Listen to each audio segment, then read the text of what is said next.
National Weather Service in Milwaukee-Sullivan has issued a severe thunderstorm warning for southeastern Lafayette County in south-central Wisconsin, Greene County in south-central Wisconsin, until 6 a.m.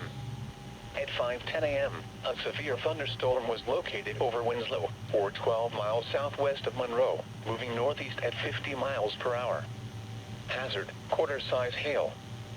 Source, radar indicated. Impact, damage to vehicles is expected.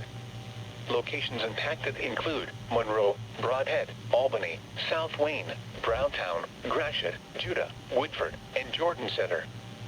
For your protection, move to an interior room on the lowest floor of a building.